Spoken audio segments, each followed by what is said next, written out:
हम लोग श्रीमद् भागवतम के तीसरे स्कंद के 7वें अध्याय को आज शुरू करेंगे। आज पहले और दूसरे श्लोक को पढ़ने का प्रयास करेंगे। आपने कल सुना था कि कल तो रिवाइज किया था। अंत बात इस पिछले अध्याय का अंत इस बात से हुआ था कि भगवान की महिमा के अंत को देवता आदि भी मन, वाणी आदि तत्व और उनके नियामक देवता भी उसकी भगवान की महिमा के अंत को पार नहीं पा सकते हैं। इसलिए हम भगवान को नमस्कार मात्र कर रहे हैं। यहाँ पे मैत्रेय जी मुनि रुक गए थे। अब इस प्रकार से मैत्रेय मुनि के वक्तव्य को सुन करके विदुर जी बड़े प्रसन्न हुए। तो विदुर जी और कुछ प्रश्न करते हैं। इसलिए इस अध्याय का नाम है विदुर द्वारा अन्य प्रश्न। तो मेरे पीछे बोलिए। श्रीशुक उवाच एवं ब्रुवाणां मैत्रेयं द्वैपायन सुतो बुधः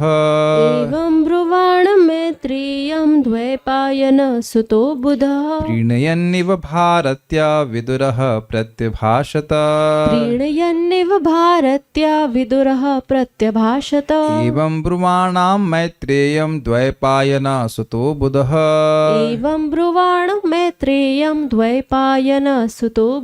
प्रीणयन्निव भारत्या विदुरः प्रत्यभाषत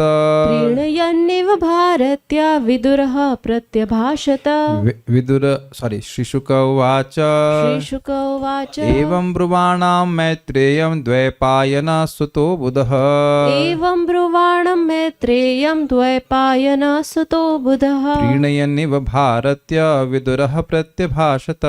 प्रीणयन्निव भारत्या विदुरः प्रत्यभाषत बोलिए। श्रीशुक उवाच एवं ब्रुवाणां मैत्रेयं द्वैपायन सुतो बुधः प्रीणयन्निव भारत्या विदुरः प्रत्यभाषत।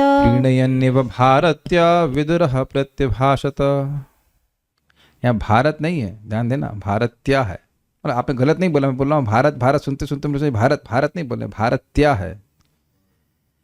श्री सुखदेव गोस्वामी ने कहा, हे राजन। कौन सी राजन?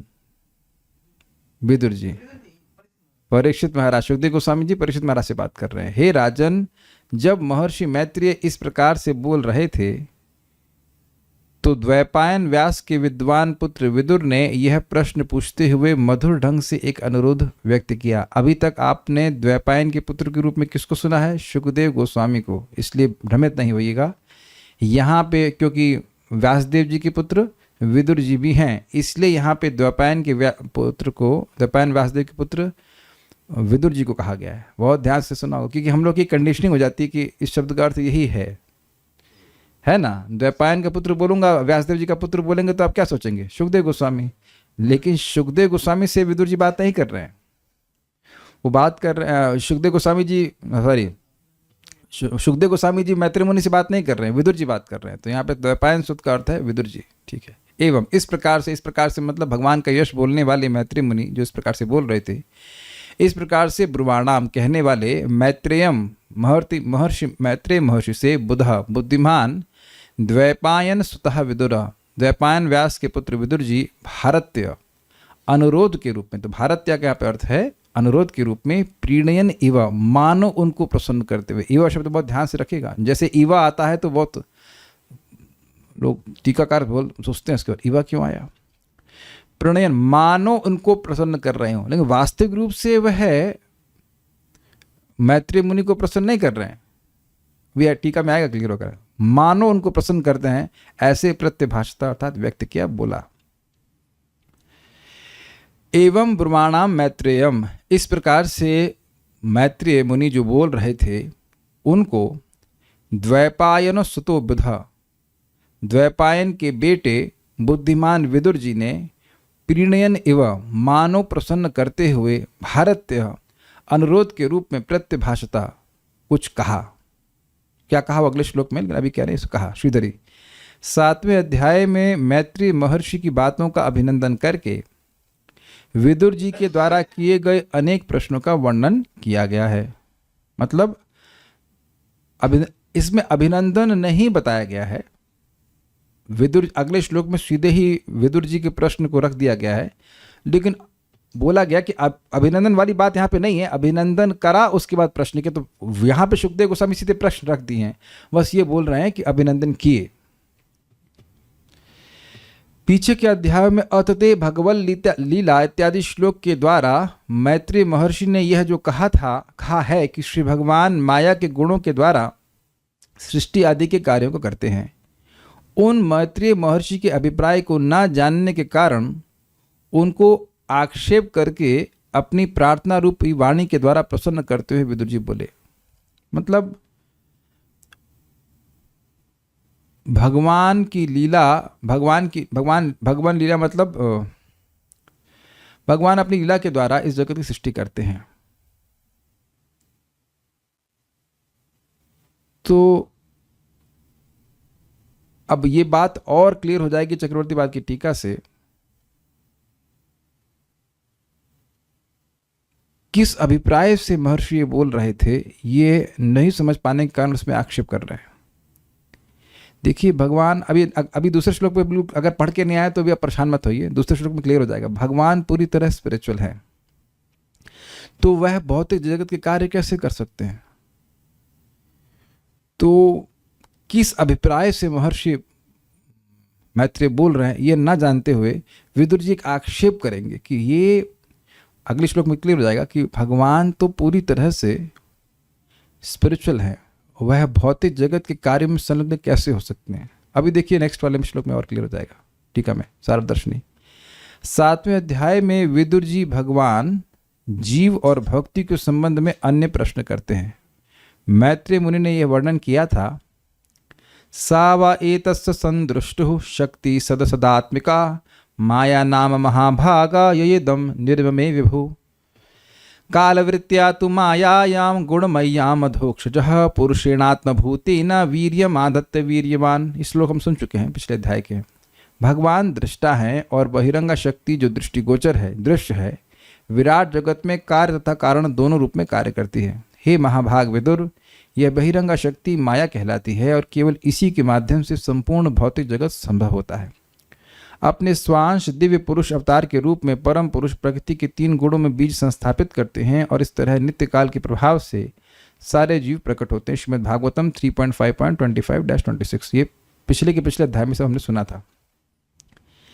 इन सब वचनों को सुनकर विदुर जी कहते हैं कि हे ब्राह्मण मैत्रेय, आपने मेरा संसार रूप से उद्धार कर दिया। तो चक्रवर्ती पाद एक बात बोले कि इस तरह से उन्होंने उनकी वचनों का अभिनंदन किया, जबकि यहाँ पे लिखा नहीं गया, लेकिन उसे बोले किस तरह से अभिनंदन किया कि आपने भगवान की महिमा कही, मेरा जगत से आपने उद्धार कर दिया। भारतीय अर्थात ऐसे मधुर वचनों से विदुर जी इव अर्थात मानो मैत्री ऋषि को प्रसन्न कर रहे हो। बहुत अच्छा आपने बोला, बहुत अच्छा कहा, हमारा आपने उद्धार कर दिया। अब देखिए, वे वास्तविक रूप से मैत्रेय को प्रसन्न नहीं कर पा रहे थे। क्यों? क्योंकि मैत्रेय ऋषि सरलता से विदुर जी के मन में व्याप्त संशय को समझ रहे थे जो मैत्रेय ऋषि के वचनों से उत्पन्न हुए थे। क्या मैत्रेय ऋषि के वचन के संशय हो सकता है? भाई भगवान तो पूरी तरह चिन्मय है। अब विदुर जी महाभागवत है, तो ऐसा तो है नहीं कि टॉपिक को जानते नहीं हो। ऐसा नहीं कि वो पहली बार मैत्रेय मुनि से सुन रहे हैं, उन्हें कुछ पता ही नहीं इसके बारे में। वो पहले बोल चुके हैं कि वे व्यासदेव से भी सुन चुके हैं। तो अब जब बोला गया कि भगवान इस जगत की सृष्टि करते हैं तो उनके मन में संशय आ गया। तो ऊपर से तो बोल दिए कि आपने मेरा उद्धार कर दिया, लेकिन उनके मन में जो संशय था उसको देखकर उसको भांप गए मैत्रेय मुनि। कुछ समझा पा रहा हूँ? कभी कभी कोई व्यक्ति ऊपर से बोल रहा है, ऊपर से गुणगान कर, बड़ा अच्छा प्रवचन किया है, लेकिन उसको समझ में नहीं आता है। तो डिप्लोमेसी की बात नहीं है, उसको बात क्लियर समझ में नहीं आ रही है, तो जो टीचर है वह पूरी तरह प्रसन्न नहीं होता। देखिए, ये जो भागवतम की शिक्षा है यह प्रेम से दी जाती है, प्रेम से ही स्वीकार की जाती है, श्रद्धा से और प्रेम से ही दी जाती है। टीचर का ये प्रयास ही रहता है कि जितना हो सके विषय को क्लियर किया जाए, कोई शिष्य के मन में या स्टूडेंट के मन में संशय ना बना रहे। इसीलिए आप इसको टाइम बाउंड नहीं कर सकते। इट्स लाइक नॉट दैट कि आप कोई भी व्यक्ति पेमेंट करेगा तो भागवत तो समझ में आ जाएगी, या कोई व्यक्ति श्रद्धा से रहित हो तो भागवत समझाएगी, ऐसा कुछ नहीं। There has to be a very sincere desire to accept the knowledge and there has to be a very sincere desire to give the knowledge. ज्ञान देने की एकदम निष्कपट भावना और ज्ञान स्वीकार करने की एकदम आग्रह होना चाहिए। ये कोई कोर्स तो है नहीं कि पूरा करना है, ऐसा कुछ नहीं है कि कोर्स करना है, पूरा करना है, निपटाना है, मार्क्स चाहिए, डिग्री चाहिए, ये सब तो बिल्कुल इसका भागवतम का प्रयोजन ही नहीं है। डिग्री आदि प्राप्त करना नहीं प्रयोजन है। परम पूज्य वृंदावन चंद महाराज कई बार इस बात को बोले हैं कि वही टीचर सबसे अच्छा है जो अपने स्टूडेंट के हृदय को समझे कि उस स्थिति उसकी क्या है और उसके अनुसार समझाए। नहीं तो वो बोलता जा रहा है और सामने वाले को समझ में नहीं आया तो शिक्षा का कोई फायदा नहीं हुआ। तो यद्यपि वह उनकी वाणी का अभिनंदन किए कि हे ब्राह्मण, आपने मेरा संसार को उद्धार कर दिया, भगवान की महिमा कही, लेकिन जो विदुर जी की असंतुष्टि है, उनके मन में जो संशय बना हुआ कि यह क्या कह रहे हैं कि भगवान जो कि पूरी तरह चिन्मय है, स्पिरिचुअल है, वह भौतिक जगत के कार्य में संलग्न हो रहे हैं, ऐसा कैसे हो सकता है। तो इस संशय को मैत्रेय मुनि भांप गए थे, इसलिए वास्तविक रूप से प्रसन्न नहीं हुए थे। आप लोग समझते होंगे कि जो लोग भी टीचर रह चुके हैं वह इस बात को समझते हैं कि अगर स्टूडेंट को बात समझ में आती है, अगर स्टूडेंट को बात पूरी तरह समझ में आती है तो टीचर को भी प्रसन्नता होती है। कोई टीचर रह चुके हैं यहाँ पे? आई थिंक दिस इज मैं नॉर्मल वे में अगर आप वाकई पढ़ाना चाहते हैं और सामने वाले को बात समझ में आए तो प्रसन्नता होती है, और समझे में ना आए वो ऊपर बड़ा अच्छा पढ़ाया आपने बच्चा, बड़ा पूछो क्या समझ में आया, तो कुछ समझ में नहीं आया। तुमको समझ में नहीं आया तो फिर अच्छा क्या पढ़ाया। तो संशय बना रहा तो मैत्रेय मुनि प्रसन्न नहीं होंगे। तो मैत्रेय मुनि तो भाई अगाध बोध वाले हैं। देखिए बहुत से लोग ऐसे होते हैं जो आपके हृदय में जो बात चल रही वो पकड़ लेते हैं। ये महाभागवत हैं, इनका बोध अगाध है, तो समझ गए कि मैं ये बोल रहा हूं तो इससे सामने वालों में संशय हो जाएगा। मुझे याद है कि एक बार परम पूज्य वृंदावन चंद महाराज प्रवचन कर रहे थे और मेरे मन में को संशय फिर भी बोले कि अब हम ये कह रहे हैं तो इस पे ये लोग जरूर ऑब्जेक्शन करेंगे। लेकिन ऐसा मैं तो कोई ऑब्जेक्शन नहीं कर रहा था, मेरा भी नाम लेकर के वो बोल दिए। लेकिन कभी कभी ऐसा होता है कि ये बात कही जाएगी तो लोगों के मन में संशय होता है, तो इस बात को वह भांप गए थे और वही संशय अब विदुर जी प्रकट भी कर रहे हैं कि ऐसा ना हो कि ये पॉइंट छूट जाए। यस, देखिए अगर इस बात को थोड़ा समझें, प्रथम स्कंद की 3रे अध्याय में सूत गोस्वामी जी भगवान विष्णु के अवतारों का वर्णन करते हैं और उसी बीच में वह 19-20वें अवतार के रूप में भगवान कृष्ण का वर्णन करते हैं, तो वह भयभीत हो जाते हैं। स्वयं सूत गोस्वामी जी भयभीत हो जाते हैं कहीं भगवान कृष्ण को अवतारों में न गणना हो जाए, इसलिए तुरंत आगे जाकर वह कहते हैं कि वह एते चंसा कलापुंसा कृष्णस्तु भगवान स्वयं। तो जो बोलने वाला है वह श्रोता की अंडरस्टैंडिंग को भांप कर बोल रहा है। ये लोग कोई समान वक्ता नहीं है, महाभागवत है। तो समझ गए कि विदुर जी के मन में ये संशय है। तो यद्यपि विदुर जी बड़ा प्रसन्न होकर के बोल रहे हैं, लेकिन वह वास्तविक रूप से मैत्रेय वास्तविक से प्रसन्न नहीं हुए, क्योंकि विदुर जी के मन में संशय बना हुआ था। और वही संशय अभी अगले श्लोक में क्लियर हो जाएगा, प्रकट हो जाएगा क्या संशय था। ओके, तो अब विदुर जी का पहला प्रश्न है। एक्चुअली पहला प्रश्न नहीं है, इसमें 2 प्रश्न है। मतलब यद्यपि श्लोक है एक, लेकिन इसमें 2 प्रश्न है, तो ये थोड़ा समझने में आपको मेहनत करनी होगी। Let's start. विदुर उवाच विदुर उवाच विदुर उवाच ब्रह्मन् कथं भगवतश्चिन्मात्रस्य विकारिणः ब्रह्मन् कथं भगवतश्चिन्मात्रस्य विकारिणः लीलया चापि युञ्जेरन् निर्गुणस्य गुणः क्रियाः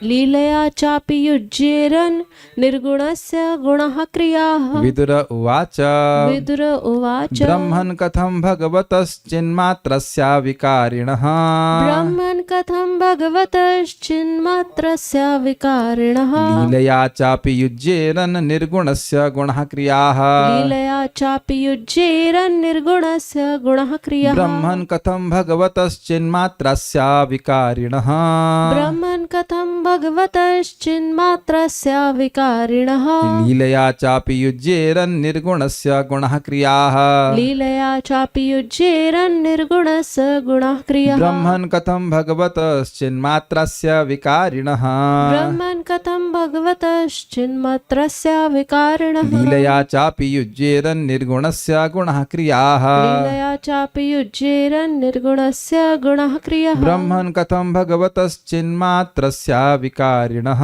ब्रह्मन् कथं भगवतश्चिन्मात्रस्य विकारिणः लीलया चापि युज्येरन्निर्गुणस्य गुणः क्रियाः लीलया चापि युज्येरन्निर्गुणस्य गुणः क्रियः विदुर उवाच विदुर उवाच ब्रह्मन् कथं भगवतश्चिन्मात्रस्य विकारिणः ब्रह्मन् कथं भगवतश्चिन्मात्रस्य विकारिणः लीलया चापि युज्येरन्निर्गुणस्य गुणः क्रियः लीलया चापि युज्येरन्निर्गुणस्य गुणः क्रिया। एक बात आपको बहुत ध्यान से सुननी है। यहाँ पे लिखा है लीलया चा अपि। चक्रवर्ती पाद एक दूसरे पाठ का उपयोग करते हैं। इसमें लिखा है लीलया वा अपि। तो वा और चा को यहाँ पे एक ही अर्थ में लिया गया है। चा का प्रभुपाद जी अनुवाद शब्दार्थ में लिखे हैं अथवा, और वा का क्या अर्थ होता है? अथवा। तो कोई भेद नहीं है। जब वहाँ पे मैं वा पढ़ाऊंगा तो आप कहेंगे वाह कहाँ है यहाँ पे। पहले जब मैंने टीका देखी हमने कहा वाह कहाँ है भाई, वाह तो कहीं है नहीं। लेकिन वहाँ पे चा की जगह वाह मतलब एक अलग पाठ भेद है, उसके अनुसार वह व्याख्या कर रहे हैं। वो अर्थ एक ही है। चा का केवल अर्थ और नहीं होता है। चा का अर्थ कभी अथवा भी होता है, चा का अर्थ कभी भी होता है, चा का अर्थ यहाँ पे और कभी कभी और होता है, एंड भी होता है। तो चा का यहाँ पे अर्थ है वाह। वाह मतलब अथवा, और वहाँ पे लीला वाह का मतलब है लीला के लिए। तो ये बात यहीं समझ लीजिएगा ताकि वहाँ कठिनाई ना हो। ओके। श्री विदुर ने कहा, हे महान ब्राह्मण। कौन से ब्राह्मण? मैत्रेय। क्योंकि पूर्ण पुरुषोत्तम भगवान संपूर्ण आध्यात्मिक समष्टि हैं। मतलब समष्टि means his whole existence is only spiritual, केवल स्पिरिचुअल है। जैसे सूर्य में केवल तेज है, पानी है ही नहीं, उसी तरह भगवान में प्राकृत गुण सत्व रजतम है ही नहीं, केवल शुद्ध सत्व है। ये समझ में आ गया? और अविकारी है, मतलब उनमें कोई परिवर्तन नहीं आता है। तो फिर वे प्रकृति के भौतिक गुणों तथा उनके कार्यकलापों से किस तरह संबंधित हैं, जिसमें कभी परिवर्तन आता ही नहीं है। तो वह उस वस्तु से कैसे संबंधित होता है जिसमें निरंतर परिवर्तन आता है? न सतो विद्यते भावो न भावो विद्यते सतः उभयोरपि दृष्टोस्तस् त्वन्योस् तत्वदर्शिभिः। तो ये जो भौतिक प्रकृति है उसकी कभी सत्ता रहती ही नहीं, मतलब इन द सेंस कि वह निरंतर परिवर्तनशील है। यह दिख गया सबको। भौतिक जगत लगातार परिवर्तन होता रहता है और वह परिवर्तन काल के प्रभाव में होता रहता है, यह भी दिखता है। बल्कि यह कह लीजिए कि काल का प्रभाव परिवर्तन के रूप में दिखता है, यह भी दिखता है। दिख रहा है सबको? ठीक है। तो ऐसा कैसा संबंध हो रहा है? बिल्कुल अलग गुण वाले हैं। यदि यह उनकी लीला है तो फिर अविकारी के कार्यकलाप किस तरह घटित होते हैं और प्रकृति के गुणों के बिना गुणों को किस तरह प्रदर्शित करते हैं? अब ये अभी ऐसे समझ में नहीं आएगा, इसको जब हम टीका पढ़ेंगे तो समझ में आएगा। श्री विदुर वाचा। विदुर जी ने कहा, हे ब्रह्मन, हे ब्राह्मण मैत्रेय, चिन्ह मात्र से चिद शक्ति, स्पिरिचुअल आध्यात्मिक अंतरंग शक्ति। चिद मात्र मतलब पूर्ण रूप से भगवान आध्यात्मिक हैं। ये शब्द बिल्कुल स्पष्ट समझना होगा, नहीं तो टीका नहीं जाएगी। टीका में अवश्यतः आप प्रवेश नहीं कर पाएंगे। चिन्ह मात्र समझ लीजिए, यहाँ पे किसी को दिक्कत हो रही। चिन्ह मात्र मतलब पूरी तरह से स्पिरिचुअल। चिन्ह मतलब स्पिरिचुअल, मात्र मतलब ओनली। भगवान स्वरूप का स्वरूप पूरी तरह से स्पिरिचुअल है, उसमें कोई भी गुणों का प्रवेश नहीं है। एकदम क्लियर समझ में आ रहा है? ठीक है। अविकारिणः, भगवान मायातीत होने के कारण विकार रहित है। विकार मतलब आप 6 विकार जानते हो ना? जन्म लेना, बढ़ना, कुछ समय के लिए रहना, कुछ बाई प्रोडक्ट्स उत्पन्न करना और वृद्ध होना और मर जाना। तो भगवान में इस प्रकार का कोई माया का विकार नहीं, भगवान माया के परे है। ये भी क्लियर है? ठीक है। निर्गुणस्य अर्थात भगवान में कोई भी प्राकृत गुण नहीं है, यानी कि रजगुण तमगुण सत्वगुण उससे कुछ भी नहीं है। मतलब भगवतः लीलया वापी बोल रहा हूं मैं, या चापी, दो ले लीजिए, दोनों अर्थ है। भगवान लीला के लिए भी कथम किस प्रकार से गुणः यानी गुणः क्रिया, भौतिक गुण एवं क्रिया युज्येरन से युक्त हो सकते हैं। आपने कहा भगवान लीला के द्वारा जगत की सृष्टि करते हैं, तो इस जगत में तो रजोगुण तमोगुण सत्वगुण का प्रभाव है, उसी के प्रभाव में सब कुछ हो रहा है। तो भगवान तो नितांत अविकारी हैं, पूरी तरह स्पिरिचुअल हैं, तो वह इससे संबंध कैसे हो सकता है? तो अगर कोई कहे लीला के लिए होता है, तो लीला के लिए भी भगवान के गुणों को स्वीकार करना पड़ेगा, पकड़ना पड़ेगा, टच करना पड़ेगा। तो अब वह भी भगवान कैसे करते हैं जब उनका कोई, उनमें गुणों का कोई प्रवेश ही नहीं है, तो वह गुणों को स्वीकार कैसे करते हैं? ऐसा करके उनका एक प्रश्न है, ये संशय है, संशय प्रस्तुत कर रहे हैं, ये वास्तविकता नहीं बता रहे, संशय प्रस्तुत कर रहे हैं। प्रश्न समझ में आना चाहिए, प्रश्न समझना ही बड़ा कठिन है, उसके बाद उत्तर समझ में आएगा। कह रहे हैं कि भगवान जब पूरी तरह चिन्मात्र है अर्थात स्पिरिचुअल हैं, उनमें कोई परिवर्तन नहीं आता, तो वह इस जगत की वस्तुओं को, मैं आपने कहा कि वह इस जगत की सृष्टि करते हैं, तो उनका इस जगत की सृष्टि से कैसे संबंध हो सकता है जिसमें सब कुछ विकारी विकारी है? विकार करने वाली शक्तियों को स्वीकार करना पड़ेगा, लेकिन वह निर्गुण है। जैसे हलवे में चीनी ना हो तो हलवा मिठास दे ही कैसे, मिठास की सृष्टि कैसे कर सकता है? आप बताइए, दाल में नमक हो, केवल नमक हो, चीनी हो ही नहीं, तो अब बताइए कि दाल मिठास की सृष्टि कैसे कर सकती है? सृष्टि होती है गुणों के द्वारा, ये मानते हैं आप? सत्वगुण, भाई आपने सुना था ना, रजोगुण सत्वगुण और तमोगुण एक साम्य अवस्था में रहते हैं और उसमें तब सृष्टि नहीं होती, फिर उसमें वहाँ शोभ करते हैं, ये सब होता है। तो सृष्टि होती है गुणों के द्वारा, और भगवान में गुण है ही नहीं, तो सृष्टि कैसे कर रहे हैं? उदाहरण समझ रहे ना, दाल में चीनी है ही नहीं, तो दाल मिठास की सृष्टि कैसे कर सकती है? ये एक प्रश्न उठाया जा रहा है। आप सब जानते हैं भगवान इच्छा से करते हैं, उसमें गुणों को वह नियामक रहते हैं और साम्य पे रहता है, लेकिन गुणों से स्पर्श किए बिना भगवान अपनी अचिंत्य शक्ति से ऐसा करते हैं। भगवान की माया शक्ति जगत की सृष्टि करती है, भगवान नहीं करते हैं, निर्लिप्त रहते हैं। लेकिन एक प्रश्न उठाया जा रहा है, इज इट ओके? इससे भगवान की महिमा प्रकाशित होगी। जैसे देखिए, मैं पानी पी रहा हूं तो मुझे पानी को स्पर्श करना पड़ता है, बिना स्पर्श किए मैं पानी को नहीं पी सकता हूं, प्यास नहीं बुझा सकता हूं, लेकिन भगवान को स्पर्श नहीं करना पड़ता है वस्तुओं को। ऐसा नहीं कि उनको टच करे तब जा करके वह कुछ उसको क्रियान्वित करे, simply by his will he can do. लेकिन एक प्रश्न उठाया जा रहा है कि जो भगवान पूरी तरह चिन्मय है, स्पिरिचुअल हैं, वह कैसे इस गुणों को स्वीकार करके लीला करते हैं? इससे तो ये लग रहा है कि गुणों का भगवान स्पर्श करते हैं, जबकि गुणों का स्पर्श भगवान करते ही नहीं है। ठीक है।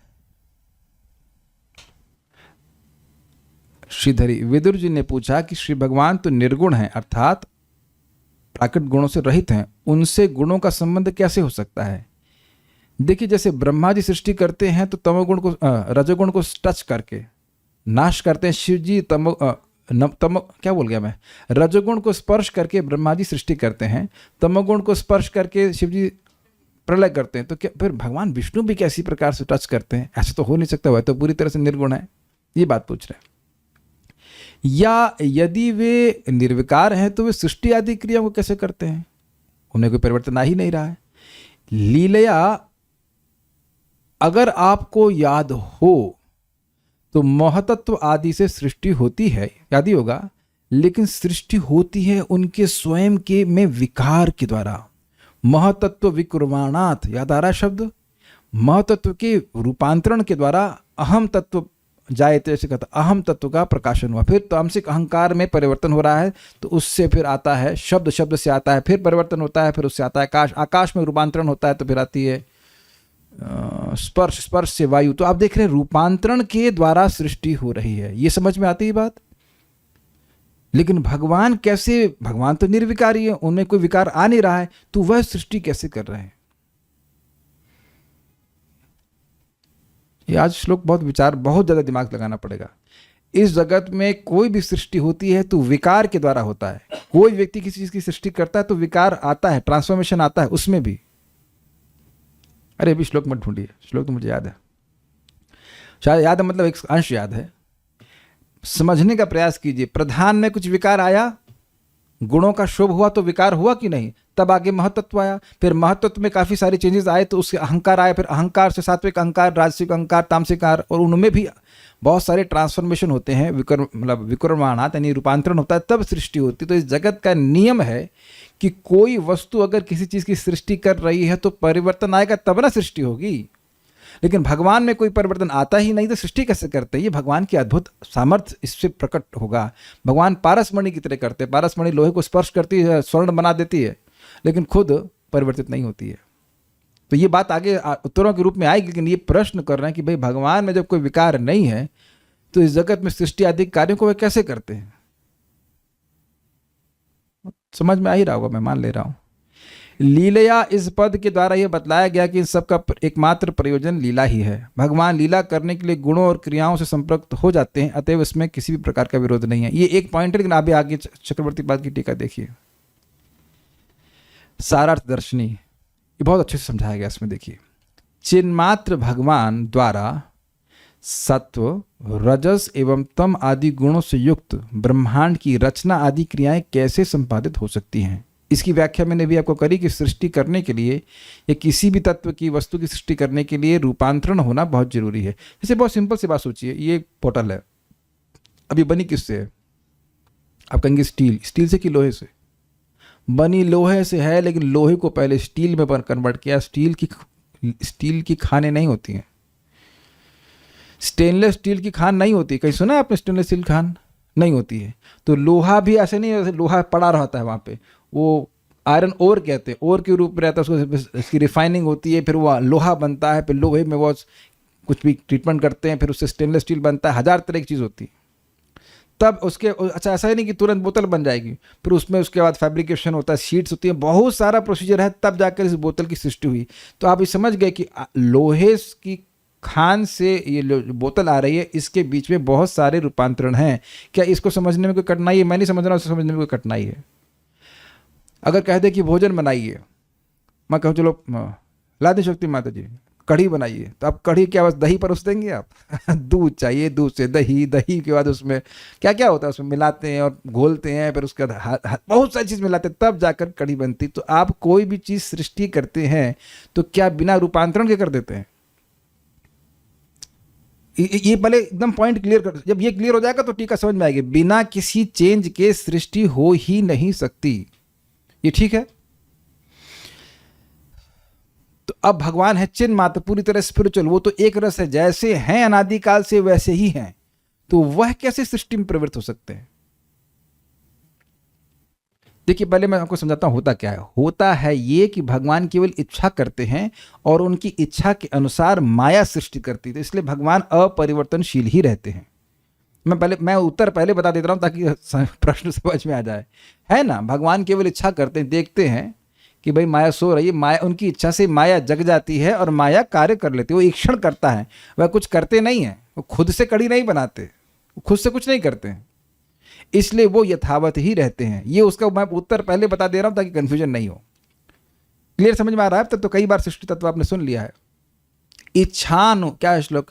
सृष्टि स्थिति प्रलय साधन शक्ति रेखा छाये व यस्य विभनानि बिभर्ति दुर्गा इच्छानुरूपमपि अस्य यचेष्टते सा गोविंदमादि पुरुषम तमहम भजामि। सृष्टि स्थिति प्रलय की साधन भूत, यानी जो सृष्टि स्थिति और प्रलय करने वाली जो शक्ति है वो भगवान की दुर्गा शक्ति है, माया बहिरंगा शक्ति है, उसको माया भी कहते हैं, और वह भगवान की इच्छा के अनुरूप चलती हैं। तो भगवान स्वयं सृष्टि नहीं करते। जैसे मैं कहूं कि भाई ये कार्य आप कर दो, आप कढ़ी बना दो, तो मैं तो कुछ नहीं कर रहा हूं, मैंने खाली बोल दिया और सामने वाला उसमें इन्वॉल्व है। तो भगवान प्रत्यक्षतः सीधे इस प्रकृति के परिवर्तन में इन्वॉल्व नहीं है, सृष्टि में इन्वॉल्व नहीं, वो माया को बोल देते, माया करती है, ये कहने का अर्थ। ये उत्तर है इसका। लेकिन अभी आप क्या कहते हैं, प्रश्न को समझ लीजिए। तो भगवान तो कह रहे हैं स्पिरिचुअल है, चिन्मय है, तो उनको इस जगत से क्या मतलब है कि जो सतो रजोगुण तमोगुण से सृष्टि होती है उससे मैं कैसे वह संपादित कर सकते हैं, कैसे उसको कर सकते हैं? अर्थात उसको तो उनको स्वीकार करना पड़ेगा। सृष्टि के लिए उनको रजोगुण स्वीकार करना पड़ेगा, पालन के लिए सतोगुण स्वीकार करना पड़ेगा, और नाश के लिए तमोगुण करना पड़ेगा। तो इससे तो भगवान को कोई मतलब ही नहीं है। तो यह कैसे कर सकते हैं, ये प्रश्न है। विदुर जी ने चिन्मय अथवा चिद्रूप शब्द का प्रयोग नहीं किया है, अपितु चिन्मात्रस्य शब्द का प्रयोग किया है। मतलब ये दिखाने के लिए कि ऐसा नहीं कि चाहे मान लो कहीं भगवान चिन्मय है स्पिरिचुअल है, लेकिन अब हो सकता हो कि टाइम पड़े तो अब भौतिक शक्ति को स्वीकार कर ले। लेकिन चिन्ह मात्र का मतलब है कि एकमात्र वे आध्यात्मिक ही हैं, उनका भौतिक शक्ति से कोई संपर्क है ही नहीं, ये बताने के लिए वो चिन्ह मात्र कर रहे हैं। चिन्ह मात्र समझे ना, ओनली केवल, उसको एम्फसाइज करने के लिए कि भगवान केवल चिन्ह मात्र है, भगवान पूरी तरह स्पिरिचुअल है। ये समझ में आई बात? एक एक शब्द भागवतम का बड़ा गंभीर है। आगे बढ़ते हैं। यह शब्द भगवान के केवल आध्यात्मिक तात्विक स्वरूप की अवधारणा करता है जिसमें पदार्थ का कोई लेश भी नहीं है। मतलब ये रेस्ट्रिक्ट कर रहा है इस बात को कि भगवान में प्राकृत गुण है ही नहीं, पूरी तरह से भगवान स्पिरिचुअल हैं। चिन्ह मात्र, शुद्ध, बंगला में बोलते ना शुद्ध मात्र, शुद्ध मात्र मतलब ओनली। शुद्ध मात्र समझते हैं ना, शुद्ध मात्र इज ओनली, इसमें केवल चीनी है, इसमें और कुछ ही नहीं है।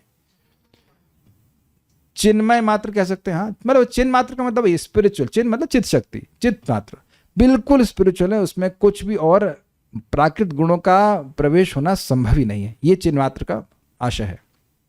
यद्यपि भौतिक गुणमयी माया को अध्याय 5 से उद्धृत श्लोक में भगवान की शक्ति के रूप में वर्णित किया गया है, एवं चूंकि भगवान को उनकी शक्ति से विलग नहीं किया जा सकता है, अतएव भगवान भी भौतिक गुणों से युक्त होने चाहिए। तो यह कैसे संभव हो सकता है कि भगवान इन सत्व आदि गुण जड़ गुणों से युक्त हैं, यद्यपि वे चिन्ह मात्र हैं, तथा यदि वे इन जड़ गुणों से युक्त हैं तो उन्हें पूर्णतः आध्यात्मिक कैसे माना जा सकता है? यह प्रथम शंका है। तो आप देखिए, समझने का प्रयास कीजिए। माया शक्ति भगवान की शक्ति है। माया नाम महाभागा, अभी अपने श्लोक 3.5.26-25 में देखा था। माया नाम महाभागा, इस श्लोक को देख सकते तो समझ में आएगा, ऐसे नहीं समझ में आएगा। पिछले श्लोक में जाइए, ये था ना यहाँ पे, स वा एतस्य संदृष्टो शक्ति सदस्तात्मिक माया नाम महाभागा यया इदम निर्मय विभु। बड़ा स्पष्ट है यहाँ पे। मैत्रेय मुनि कह रहे हैं कि भगवान ही संदृष्टा है, दृष्टिपात करने वाले हैं। उनकी शक्ति कैसी है? सद असदात्मिक, कार्य कारण रूपा है। उसका नाम क्या है? माया नाम है। यया इदम निर्मय विभु, जिसके द्वारा विभु अर्थात भगवान जगत की सृष्टि करते हैं। तो अब पॉइंट क्या है? बड़ी जबरदस्त बात, एकदम समझ में आ जाएगा। पॉइंट ये है कि भाई शक्ति को आप शक्तिमान से अलग कर नहीं सकते हो। क्या सूर्य की रोशनी को सूर्य से अलग कर सकते हैं? नहीं कर सकते। और आपने कहा कि माया शक्ति कार्य कारणात्मिक है, जिसके द्वारा भगवान सृष्टि करते हैं। तो माया को यानी भगवान की शक्ति को भगवान से अलग कर नहीं सकते हैं। तो यानी कि ऐसा प्रतीत हो रहा है, इस बात से ऐसा प्रतीत हो रहा है कि इससे डिड्यूस कर ले रहे हैं कि माया शक्ति भगवान से जुड़ी हुई है और भगवान है चिन्ह मात्र। तो अगर समझ पा रहे हैं? नहीं समझ पा रहे हैं? भाई भगवान की शक्ति माया है, माया भगवान से अलग चल नहीं सकती है, लेकिन अलग रह नहीं सकती। तो भाई माया का संपर्क भगवान से होना चाहिए। तो जैसे ही भगवान से माया का संपर्क अगर मान लिया जाए कि हुआ है, तब तो भौतिक गुणों से युक्त होने चाहिए भगवान। और अगर भौतिक गुणों से भगवान युक्त हैं तो पूरी तरह फिर चिन्ह मात्र कैसे होंगे? तो ये शंका है। शंका क्लियर हुई? माया शक्ति त्रिगुणमयी है, सतो रजोगुण तमोगुण वाली शक्ति है, और वह भगवान की शक्ति है। तो लॉजिकली स्पीकिंग भाई शक्ति को तो भगवान शक्तिमान से अलग कर नहीं सकते। सूर्य की किरण को क्या सूर्य से अलग कर सकते हैं? सूर्य तो सूर्य की किरणों से, अंडरलाइन कर रहा हूं, युक्त रहता ही है। सूर्य की किरणों से युक्त रहता ही है ना, कि उससे अलग कर देंगे कभी? आप नहीं कर सकते अलग।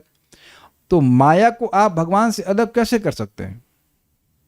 नहीं कर सकते हैं। तो फिर यह कहना कि भगवान चिन्ह मात्र है, ये तो गलत हो जाएगा।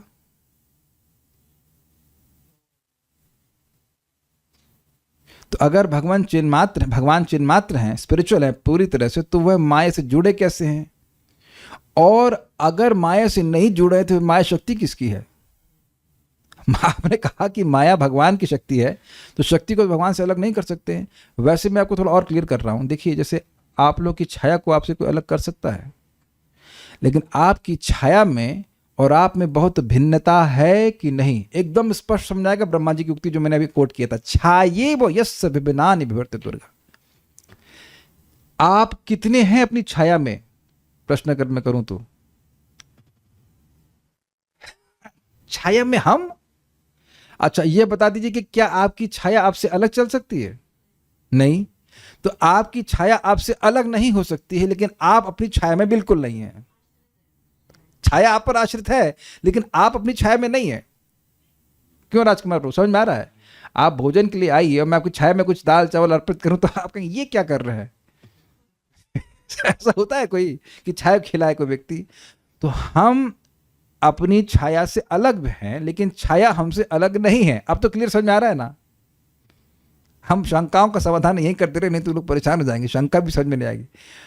क्या आप छाया हैं? बिल्कुल भी छाया नहीं है। लेकिन क्या छाया आपसे अलग है? तो आपसे अलग नहीं है। इसी को भगवान ने गीता में कहा है, भिन्ना प्रकृति रष्टधा। भगवान की भौतिक प्रकृति भगवान से शाश्वत रूप से भिन्न है। भगवान में कोई प्राकृतिक गुणों का संपर्क नहीं है, बिल्कुल नहीं है, लेकिन फिर भी ये प्राकृतिक गुण भगवान पे ही आश्रित है। एक और एग्जाम्पल से आप समझ लीजिए।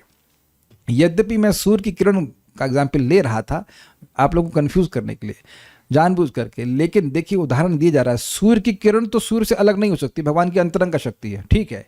लेकिन पेड़ भी क्या सूर्य की शक्ति है? क्या जल भी, या बादल, मैं कहूँ अगर बादल को, तो क्या बादल भी सूर्य की शक्ति है कि नहीं है? राजकुमार प्रभु बताइए, बादल सूर्य की शक्ति है कि नहीं है? किस लिए है?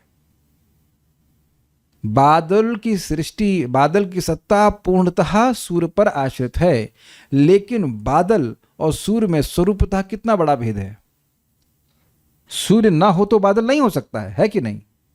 आप देखिए, जब गर्मी आती है उसके बाद ही बारिश आती है ना। बिना गर्मी के तो बारिश नहीं आ सकती है।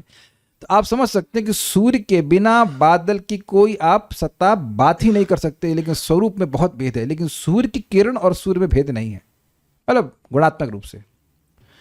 तो इसीलिए भौतिक प्रकृति जो है वह यद्यपि भगवान पर ही आश्रित है और भगवान की इच्छा से ही चलती है, लेकिन इससे भगवान की चिन्मयता में हानि नहीं होती है। लेकिन इन्होंने एक प्रकार का संशय प्रस्तुत किया है कि भाई माया कि भगवान अगर चिन्मात्र हैं, स्पिरिचुअल हैं, तो उनका माया के से संपर्क कैसे हो सकता है? ठीक है, ओके।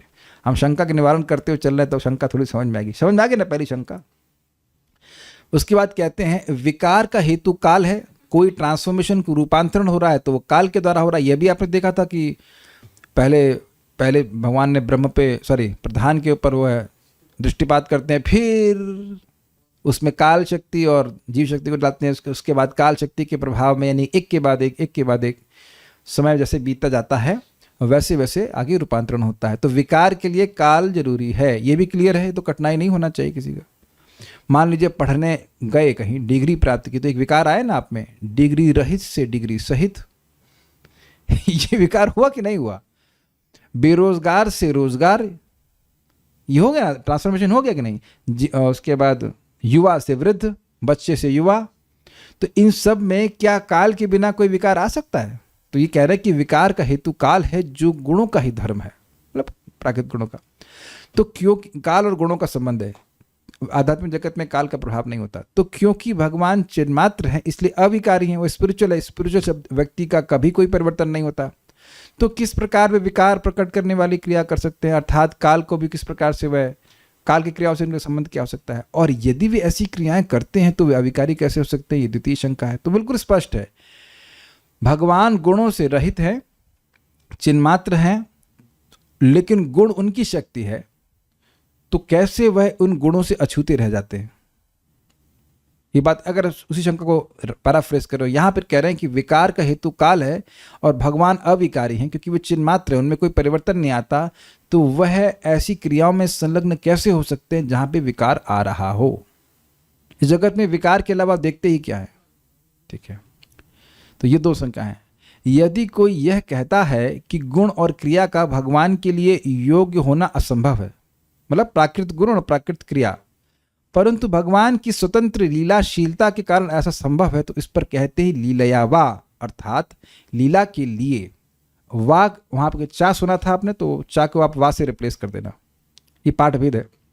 अर्थ वही है, अर्थात यदि ये कहा जाए कि भगवान लीला के लिए ऐसा करते हैं तो भी विरोध का परिहार संभव नहीं है, क्योंकि इस प्रकार का लीलाशील होने से भगवान का गुणों से युक्त न होना असंभव है। इसका मतलब क्या है? वो कह रहे हैं कि देखिए, ये बड़ा कॉम्प्लिकेटेड था। वो कह रहे हैं कि अगर कोई कहे कि भगवान अपनी स्वतंत्र लीला से ऐसा करते हैं, तो लीला के लिए भी तो उन्हें गुण स्वीकार करने पड़ेंगे ना, तब भी उनका गुण संपर्क होगा। देखिए, भगवान लीला के लिए जगत की सृष्टि करते हैं, लेकिन सृष्टि स्वयं नहीं करते, इसलिए गुणों से संपर्क नहीं करते हैं। तो यहां ये जो शंका उठाई जा रही है लीलयावा, कि भाई अगर आप कहो कि लीला के लिए करते, तो लीला के लिए भी उनको गुण स्वीकार करने पड़ेंगे। हाँ, तो फिर भगवान तो चिन्मय नहीं रहे, चिन्मात्र नहीं रहे। अगर आप, क्योंकि लीला के लिए भी तो वो एनर्जी से आपको डील करना पड़ेगा। भगवान माया से डील नहीं करते हैं, ये समझ लीजिएगा। भगवान केवल संकल्प करते हैं, उनकी संकल्प शक्ति से ही, उसको आप ईक्षण कह लीजिए, जो भी है, उस संकल्प मात्र से भगवान माया को क्रियान्वित करा देते हैं। माया सारा कार्य कर रही भगवान की इच्छा मात्र से, भगवान उसमें निर्लिप्त रहते हैं। जैसे भगवान ने इस बात को 9वें में बताया था। भगवान यथाकाशस्तो नित्यम वायु सर्वत्र वो महान तथा सर्वाणि भूतानि मस्थानि उपधार्य। जिस प्रकार से आकाश में हर सर्वत्र बहने वाली वायु विद्यमान रहती, उसी प्रकार से सभी जीव मुझ में रहते हैं। वो मुझ में हैं पर मैं उनमें नहीं हूं। इसे बताता है। इसका मतलब ये है कि सभी जीव भगवान की शक्ति में ही हैं, लेकिन भगवान उसमें निर्लिप्त रहते हैं, भगवान को कोई फर्क नहीं पड़ता। भगवान इस जगत में प्रवेश भी कर रहे हैं, हम सबके हृदय में भी हैं, लेकिन उनको इस जगत के विकारों से कोई मतलब नहीं, वो उनकी स्थिति वैसी ही रहती है, स्पिरिचुअल रहती है। जैसे एक उदाहरण से आप समझ सकते हैं कि जैसे सूर्य है, सूर्य के प्रकाश से कितना सारा क्या सारा कुछ सूर्य के प्रकाश से ही चल रहा है, जितना भी पेड़ उग रहा है सब कुछ हो रहा है। लेकिन अब कहो कि सूर्य में कितने पेड़ हैं? सूर्य का फल खाए आप लोग कभी? तो सूर्य में तो कोई पेड़ नहीं है, तो सूर्य में कोई विकार है? सूर्य तो वैसे ही रहता है। कितने कीड़े जन्म लेते हैं, मर जाते हैं, ऐसे कितना कुछ हो रहा है, लेकिन सूर्य को कुछ फर्क नहीं पड़ रहा है। I think it's very clear. ठीक है, तो अगर कोई कहे कि भगवान लीला के लिए, अपनी स्वतंत्र लीला से, अपनी स्वेच्छा से कर रहे हैं, केवल लीला के लिए करते हैं, तो भी दिक्कत ये हो जाएगी कि लोग सोचेंगे कि भाई भगवान को गुण स्वीकार करना पड़ेगा। तो यह भी आपका जो विरोध एटलीस्ट प्रस्तुत हो रहा है वह क्लियर नहीं हो रहा। चलिए, इस श्लोक में भगवतः शब्द के विशेषण है चिन्मात्र एवं अविकारी शब्द। यहाँ पे कह रहे हैं कि जो भगवतः शब्द है वह विशेष है, उसी भगवान के ही गुणों को यहाँ बोला जा रहा है चिन्मात्र और अविकारी। माया के लिए नहीं बोला जा रहा है।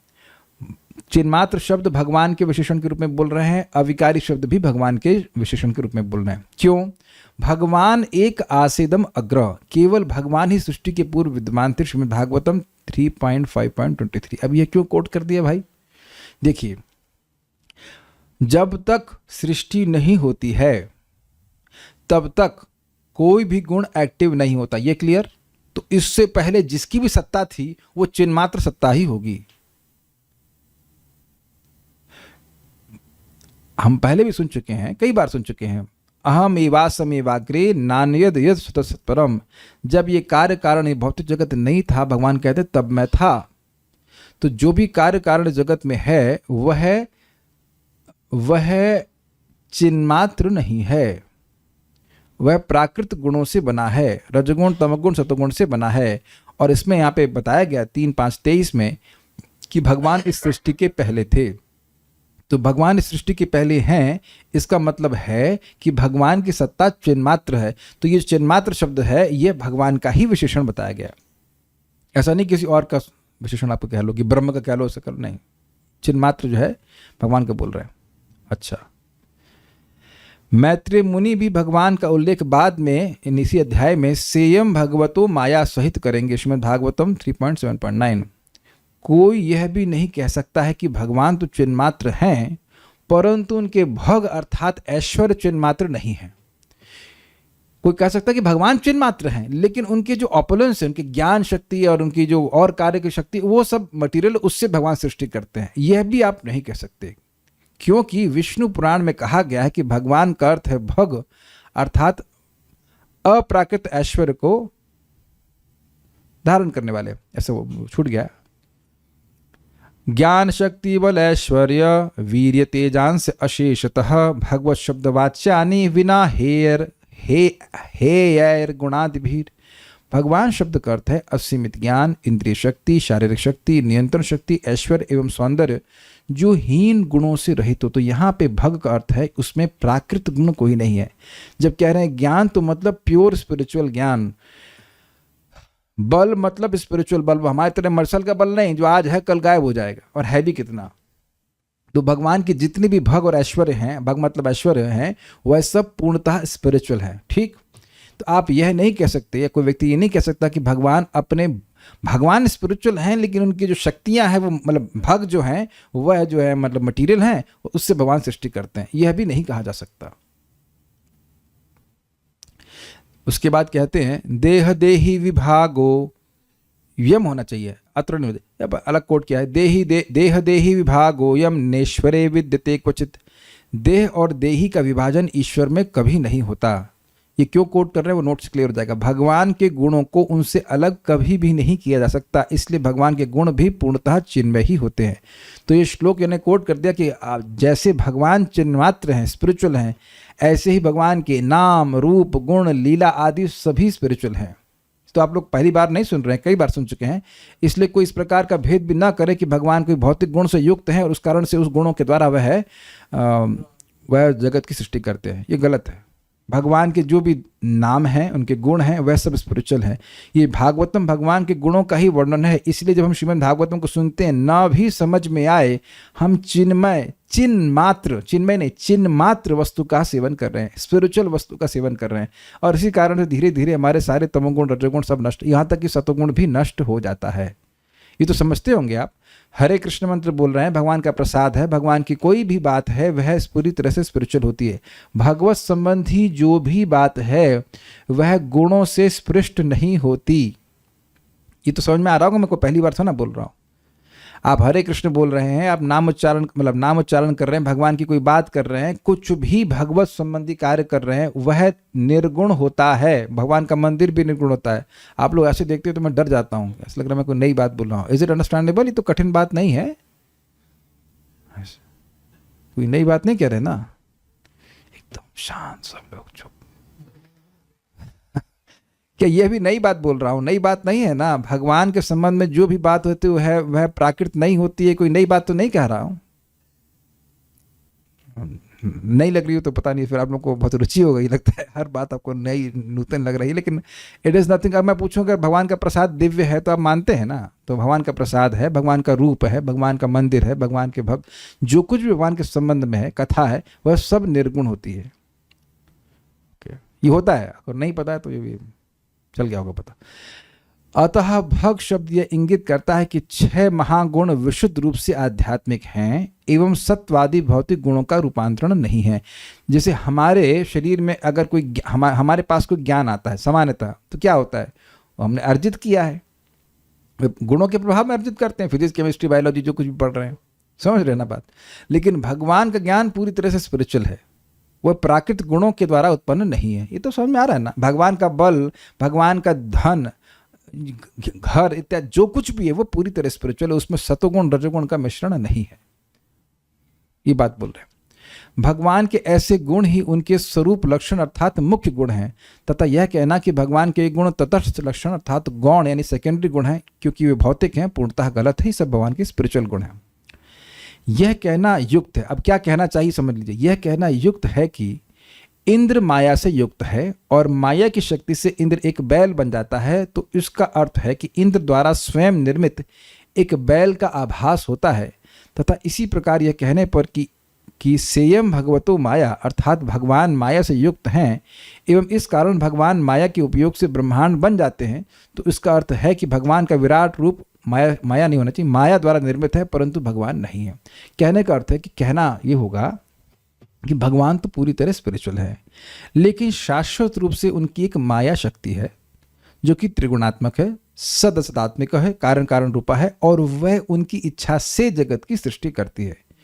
जैसे कोई जादूगर एक दृश्य प्रस्तुत करता है तो वह उसकी शक्ति प्रस्तुत कर रही है, वो जादूगर कुछ नहीं बन गया है।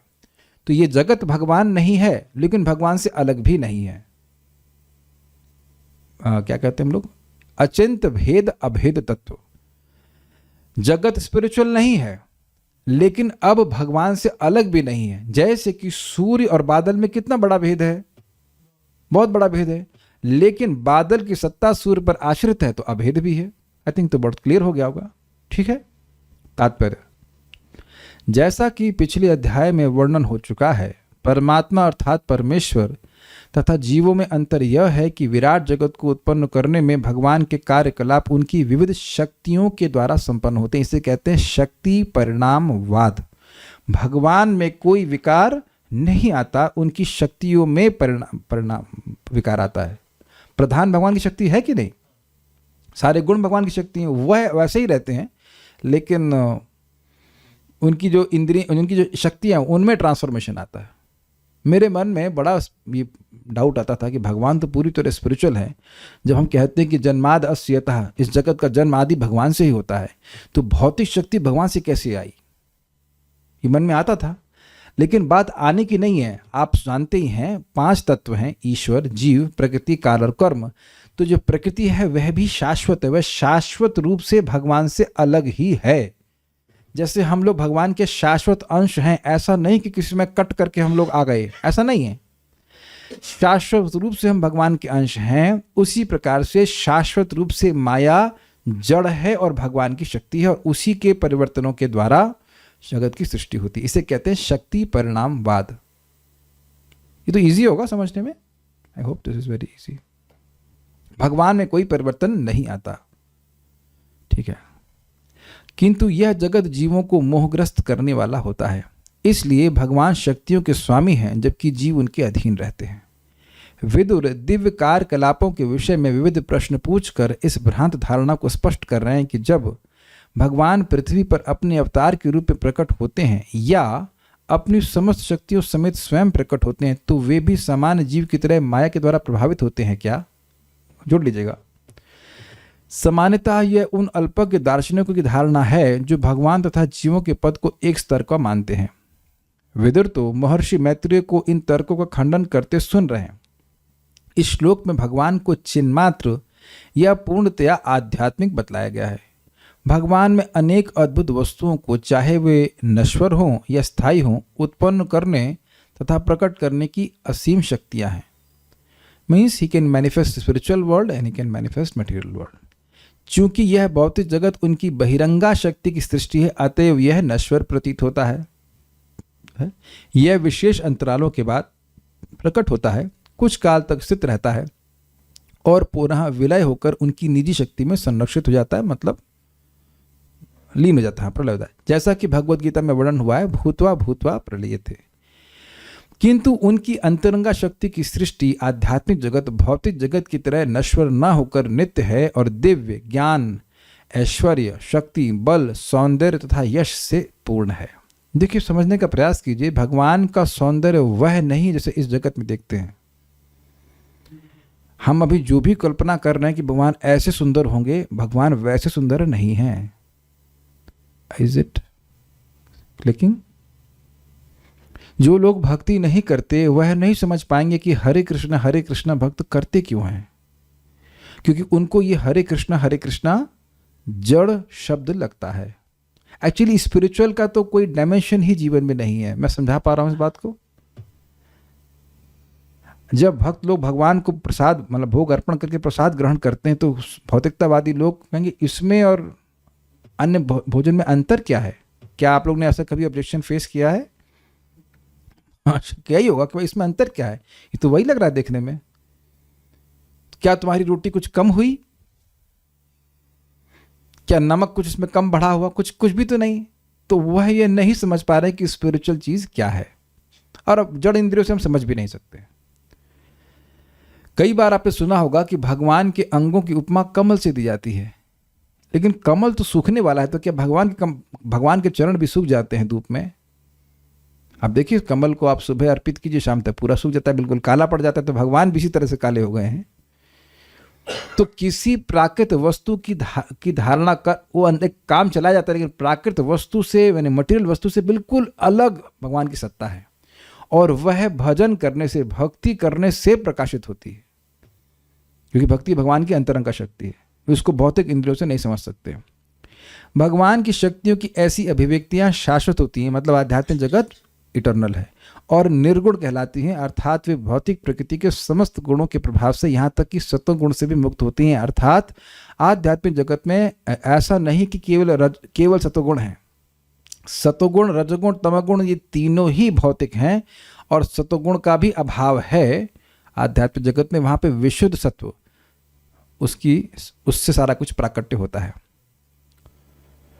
आध्यात्मिक जगत भौतिक सत्व से भी दिव्य है, अतः अपरिवर्तनीय है। सत्वगुण में भी कभी रजगुण तमगुण का प्रभाव आता रहता है, तो यहाँ पे जो सत्व है उसकी बात नहीं कर रहे हैं। सत्वम विशुद्धम वसुदेव शब्दितम, उसको वसुदेव अवस्था कही जाती है। उसी अवस्था में भगवान प्रकट होता है, और पूरा आध्यात्मिक जगत भी विशुद्ध सत्व का ही प्राकट्य है। चूंकि परमेश्वर ऐसे नित्य तथा अपरिवर्तनीय गुणों के भौतिक प्रभाव जैसी किसी भी वस्तु से कभी अधीन नहीं बनते, अतः उनके कार्यकलाप तथा रूप का जीवों की तरह माया के अधीन होना किस तरह सोचा जा सकता है। अर्थात भगवान चिन्मय है और उन पर भौतिक गुणों का कोई प्रभाव नहीं होता है। अब आप ये बताइए कि कोई व्यक्ति इस जगत में जन्म ले तो क्या व्यक्ति कोई सोच सकता है कि उसकी आंत नहीं होंगी? मैं मनुष्य की बात कर रहा हूं। Hold here and think about it. उसका दिल नहीं होगा, उसकी आर्टरीज और वेन्स नहीं होंगे। डॉक्टर, कुछ लोग डॉक्टर भी हैं यहाँ पे। क्या आप डॉक्टर साहब, आप ऐसे किसी व्यक्ति की धारणा कर सकते जिसकी हड्डी ना हो? आप थोड़ा विचार कीजिए, रिसर्च कीजिए इसके ऊपर। और लग बिल्कुल आपके जैसे रहा है। अब फंस गए ना हम लोग। अभी तक शायद आपने कभी विचार नहीं किया होगा कि भगवान को तो उंगली में वो खून भी निकलता है और बाण लग गए थे तो खून आया था। भगवान के फोटो को आपने देखा है, सब कुछ देखा, चित्र देखा है, लेकिन कैसे हैं भगवान ये आप समझ पा रहे हैं? क्या मैं समझ पा रहा हूं? नहीं समझ पा रहे हैं। देखने में बिल्कुल वही लग रहे हैं, है ना। जब आप सोचेंगे आत्मा मतलब कुछ ट्रांसपेरेंट सी चीज होगी जो हल्की सी होगी क्या आत्मा क्या है, क्या जानेंगे हम? तो केवल ये जानते हैं ये देह है। तो किसी को भी देखेंगे तो ये सोचेंगे इसका देह वैसा ही, उसका आर्टरी और किडनी और ये सब ऐसा ही है। Let us hold here and think about it. Meditate कीजिए कि क्या ऐसा आप, अगर भगवान आपके सामने भी बैठे होते तो क्या आप समझ पाते? यही लगता है ना कि ये इनका भी ऐसे हृदय है, ये है, वो है। आप देख सकते हैं कि हमारी बुद्धि का प्रवेश वहां पे नहीं हो रहा है। वो भगवान की सत्ता, यावान हम यथा भावो यद रूप गुण कर्म कहा तथैव तत्व विज्ञानम अस्तु ते मदनुग्रहात्। यावान हम, जैसा मैं हूं, यावान हम यथा भावो, जैसी मेरी सत्ता है, भाव मतलब सत्ता है। यावान हम यथा भावो यद रूप गुण कर्म का, जैसे मेरे रूप हैं, गुण हैं और कर्म हैं, तथैव वैसे ही, तथैव तत्व विज्ञानम, उस तत्व का में विज्ञान, विशेष ज्ञान अनुभव हो जाए, अस्तुते मद अनुग्रहात्, मेरे अनुग्रह से। तो भगवान के अनुग्रह से ही उस बात का बोध हो सकता है। नहीं तो आप देख लीजिए, अभी हमने प्रैक्टिकल कराया, आप बुद्धि के द्वारा निर्णय नहीं कर सकते हैं कि भगवान का स्वरूप है कैसा। कुछ क्लियर हो रहा है ना? मैंने बहुत पहले था, लाइक 2003-4 में श्रीमान श्यामा हरि प्रभु को पूछा था, ये चैतन्य महाप्रभु का स्वरूप भी स्पिरिचुअल है? तो कहते हैं क्यों? एकदम नए डिवोटी था मैं, अभी भी रिलेटिवली तो थोड़ा ओल्ड हुआ तो नए हैं।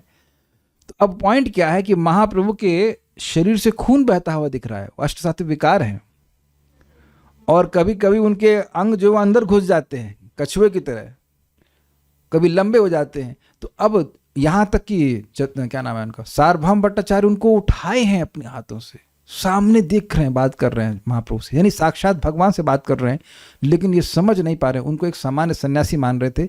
जब भगवान चैतन्य महाप्रभु ने उन पर कृपा किया तब वो समझ पाए। नाहम प्रकाशः सर्वस्य योग माया समावृतः मूढ़ोयम नाभिजानाति लोको मामजम अव्ययम्। मैं सभी को प्रकाशित नहीं करता, अपने आप को योग माया से ढका रहता हूँ। ऐसे शिशुपाल भी मान रहा था कि ये तो सामान्य इंसान है, थोड़ा शक्तिशाली होगा। ये एक बात आप पहले यहाँ ठंडे दिमाग से समझ लीजिए, जो वस्तु अप्राकृत है वह भौतिक इंद्रियों से आप समझ ही नहीं सकते। भगवान का नाम, भगवान का धाम, भगवान की लीला, प्रसाद, भक्त कुछ नहीं समझ सकते, हम कोई नहीं समझ सकते। अतः श्री कृष्ण नामादि न भवेद ग्राह्यम इंद्रिये सेवोन्मुखे जीवदो स्वयमेव स्फुरत्यतः। बहुत बहुत गंभीर श्लोक है। भगवान की सारी चीज़ें, तत्व जो है वो चिन्मय है, चिन्ह मात्र हैं, इसलिए हमारी जो इंद्रियां हैं, जो जड़ इंद्रियां, वह उसको पकड़ ही नहीं सकती हैं। लेकिन जब हम जीव से भगवान का नाम उच्चारण करते हैं, हरे कृष्णा कृष्ण कृष्णा हरे हरे, हरे राम राम राम हरे हरे, और भगवान का प्रसाद ग्रहण करते हैं, भगवान के यश को सुनते हैं, तब धीरे धीरे भगवान स्वयं प्रसन्न होकर के प्रकाशित करते हैं। Please try to understand this. क्यों? क्योंकि मैं इस बात को अभी तक नहीं समझ पाया हूं। आप समझा रहे हैं और आप समझ नहीं पा रहे हैं। Every time I speak something not connected to Krishna, I am blocking my self realisation. इतना हैवी है ये बात। जितनी बार हम भगवान से संबंध छोड़कर कुछ बोल रहे हैं, ऑब्वियसली सेवा में का संबंध भगवान से होता है, तो हम अपने आत्म साक्षात्कार को खुद ही ब्लॉक कर रहे हैं। और एक सुंदर बात है, चाहे कोई व्यक्ति बहुत शास्त्रज्ञ हो, चाहे ये हो, चाहे वो हो, चाहे पढ़ा लिखा हो, चाहे ना पढ़ा लिखा हो, जो व्यक्ति अपनी जीवा को भगवान की सेवा में नियोजित नहीं कर रहा है, उसको भगवान का ज्ञान नहीं होगा। एक दूसरा, चाहे अनपढ़ भी क्यों ना हो, हरे कृष्ण मंत्र तो सुन करके बोला जा सकता है, भगवान का प्रसाद ग्रहण किया सकता है, तो ऐसे व्यक्ति को भी भगवान का अनुभव हो जाएगा, क्योंकि वह ये जो ज्ञान है भगवान का, ये गुणों वाला ज्ञान नहीं है। अभी थोड़ा सतोगुणी होता है तो बहुत बुद्धिमान हो जाता है, रजोगुणी होगा तो वैसा प्रभाव होगा, तमोगुणी होगा तो भोंदू बन जाएगा। लेकिन भोंदू हो चाहे कोई हो, अगर एक बात समझ में आ जाए कि जीव को भगवान की जीव को भगवान की सेवा में लगाएंगे तो भगवान स्वयं ज्ञान प्रकाशित कर देंगे, तो व्यक्ति को ज्ञान हो जाएगा। चाहे वृंदावन धाम में भी हम बैठे हैं, लेकिन ऐसा नहीं कि धाम की महिमा हमको अपनी इंद्रियों से समझ में आ जाएगी। बहुत से लोग कहते हैं कि यहाँ कचरा है, गंदगी है, इत्यादि इत्यादि। कुछ तो एक हमको व्यक्ति बोले कि हम दूसरे शहर में शिफ्ट हो गए क्योंकि वृंदावन अब भक्ति के अनुकूल नहीं। हमने आए, ओहो, तो झांसी बड़ा अनुकूल है, झांसी में बड़ी संगति मिल रही है आपको। अरे तुम रहो या ना रहो, कम से कम निंदा करके तो मत जाओ। देखिए, जो लोग धाम में रहते हैं उनका अनुभव है कैसे वो बाहर जाएंगे 2 दिन के लिए भी, तो ऐसा लगता है कि कुछ मिसिंग है। जैसे लगता है ना, दाल में नमक ना हो तो लोग सबको दाल बढ़िया लग रही है, नहीं नमक कुछ मिसिंग है। ये अनुभव किया जा रहा है। जब यहाँ पे रहते तो नहीं मालूम, ऐसे कुछ ऐसा नहीं लगता कि कुछ है, लेकिन आप जब बाहर जाएंगे तब महसूस होता है कि भाई ये क्या है कुछ। इसको मैं समझाता हूँ। परम पूज्य वृंदावन चंद्र महाराज समझा रहे थे कि भाई जैसे वो मॉरिशस गए और बहुत स्थान पे, मैं भी बाली गया था, तो वहाँ एसी की जरूरत, एसी छोड़ी पंखे की भी जरूरत नहीं होती, इतना अच्छा मौसम होता है। Can you imagine? वहाँ पंखे की जगह बल्ब लगा देते हैं, वो पता है। मैंने कहा ये क्या, सेंटर में बल्ब? कहते हैं पंखे की जरूरत ही नहीं है, जरूरत ही नहीं है, एकदम समशीतोष्ण, बिल्कुल ठंडा रहता है, फर्स्ट क्लास रहता है। आप इमेजिन कर सकते हैं ऐसा स्थान कि जहाँ पंखा ही ना हो। मुझे फिर भी मैं मतलब आदत थी तो पंखा चलाता था, तो अब कह रहे फिर भी वहाँ पे हमने अनुभव किया, फिर भी वहाँ कुछ मिसिंग लगता है। कई बार भक्त लोग यहाँ अनुभव करते हैं कि आते हैं भक्त और फिर जाना नहीं चाहते हैं। तो क्यों? क्योंकि यहाँ आध्यात्मिक शक्ति का संपर्क हमको मिलता है। प्रभुपाद इसको अपने तात्पर्य में लिखते हैं और ये अनुभव भी है। एक भक्त आए थे, रूपानुग प्रभु, उनकी पत्नी बहुत भक्ति तो नहीं कर रही, मतलब अब कर रही तुमको नहीं पता, उस टाइम तो नहीं कर रही थी जब मिले थे। वो 1 हफ्ते आए, उसके बाद रो रही थी, वो रो रही, जाना नहीं चाहती थी। तो मैं ये खाली कहना चाह रहा हूँ कि प्राकृत इंद्रियों से जो भौतिकतावादी व्यक्ति है, उससे उसके द्वारा भगवान के धाम, नाम आदि के महिमा को नहीं समझ सकता है। ये यहाँ से हमारी नम्रता शुरू होती है। Does that make sense? I am blind, मैं अंधा हूँ, मैं गूंगा हूँ, मैं बहरा हूँ, मैं कुछ नहीं समझ सकता। भगवान मेरी इंद्रियों के परे हैं। भगवान का दर्शन करने मंदिर में नहीं जाता है। भगवान हमारा दर्शन करें इसलिए जाते हैं। भगवान देखें कि अरे ये तो बेचारा बड़ा मतलब गंदगी में पड़ा हुआ है, कीचड़ पड़ा, उसको उठाना है। Try to understand this. भगवान हमको देखें, हम भगवान को क्या देख पाएंगे? Make sense? तो हम खाली ये सब बातें इसलिए बता रहे थे कि भगवान के जो अप्राकृत गुण हैं उनको भक्ति के द्वारा ही समझ में आता है। जितना व्यक्ति की भक्ति बढ़ती जाएगी उतना बात समझ में आने लग जाएगी। चलिए अब आगे पढ़ते हैं। एक जादूगर या बाजीगर अपने कार्यों तथा कलाओं से अनेक चमत्कार प्रदर्शित करता है। वह अपनी जादूगरी से गाय बन सकता है, फिर भी वह गाय नहीं होता। क्लियर? किंतु साथ ही जादूगर द्वारा प्रदर्शित गाय उससे भिन्न नहीं है, क्योंकि गाय किसने बनाई? जादूगर ने। ये एग्जाम्पल चक्रवर्ती पाद की टीका में देखा था आपने। इसी तरह भौतिक शक्ति भगवान से भिन्न नहीं है, क्योंकि यह उन्हीं की उद्भास है, उन्हीं से प्रकट हुई है। याद है, भिन्न भी नहीं है, कई बार फ्रेज यूज किया गया है। किंतु उसी के साथ शक्ति की यह अभिव्यक्ति भगवान नहीं है। एक ही समय में भगवान नहीं है लेकिन भगवान से भिन्न भी नहीं है। वे बादल और सूर्य वाला एग्जाम्पल भी आपको दिया। भगवान का दिव्य ज्ञान तथा शक्ति सदैव वैसे ही बने रहते हैं, वे बदलते नहीं, भले ही वे भौतिक जगत में प्रदर्शित हों। इस जगत में भी जब भगवान आते तो यथावत रहते हैं। जैसा कि भगवत गीता में कहा गया है, भगवान अपनी अंतरंगा शक्ति द्वारा पृथ्वी पर अवतरित होते हैं। अजोपिसन नव्यात्मा भूतानाम ईश्वरोपिसन प्रकृतिम स्वाम अधिष्ठाया संभवाम आत्माया। अतएव भौतिक प्रकृति के गुणों द्वारा उनका कलुषित, परिवर्तित या अन्यथा प्रभावित होने का प्रश्न ही नहीं उठता। ये मैंने अपने व्यक्तिगत अनुभव से बता रहा हूँ कि जब मैं भागवतम को पढ़ता हूँ, और मैं हमेशा भागवतम नहीं पढ़ता हूँ, ये मेरा दुर्भाग्य है, लेकिन जब मैं भागवतम को पढ़ता हूँ तो वह चित्त में एक अलग अनुभव प्रस्तुत करती है। मैं ऐसे फंस गया था कि ये क्या है, लीला आवाज़ों भी यहाँ फंसना, यहाँ मति लगाना और किसी और बात को पढ़ने में ज़मीन आसमान का अंतर है। और मैं एटलीस्ट इस समय अपनी चेतना में उसको तुरंत अनुभव करता हूँ। It is not like, it's like day and light. जैसे ही कोई भौतिक बात या कुछ भी किसी कारणवश भी पढ़ रहे हैं या कुछ सुन रहे हैं, it is something is not there. ऐसा कुछ है जो संतुष्ट नहीं करता है। प्लीज़ बुरा नहीं मानेगा इस बात का, लेकिन मान लीजिए मैं किसी, आप में से कोई भी व्यक्ति मेरे पास आता है और मैं कोई सामान्य बात भी कर रहा होता हूँ, नॉट एग्जैक्टली प्रजल्पा लाइक कैसे हैं, परिवार वाले कैसे हैं, ये जो बात मतलब औपचारिकता की बात भी करते हैं, तो वह भी संतुष्टि करने वाली नहीं होती है। आप लोग शायद मेरी बात को समझ पा रहे होंगे। Best association I can give to anyone is in the class. इसीलिए मैं बहुत रुचि नहीं लगता कि कोई मुझसे व्यक्तिगत रूप से अलग से मिलने के लिए आए। आप कहेंगे क्या भक्तों को आप हेट करते हैं? नहीं नहीं नहीं नहीं नहीं, क्योंकि मैं उनकी सेवा ठीक से नहीं कर पाऊंगा। आप कैसे हैं, बच्चे कैसे हैं, ये हैं वो हैं, सब सब के क्या होना, कुछ नहीं होता है। लेकिन जो ये भागवतम की सेवा है, जब हम सब लोग मिलकर बैठ के पढ़ रहे हैं, इससे सीधे अनअलॉयड रूप में भगवान का संपर्क प्राप्त होता है। प्लीज़ मेरी बात को बहुत सेंसिटिवली समझने का प्रयास कीजिएगा।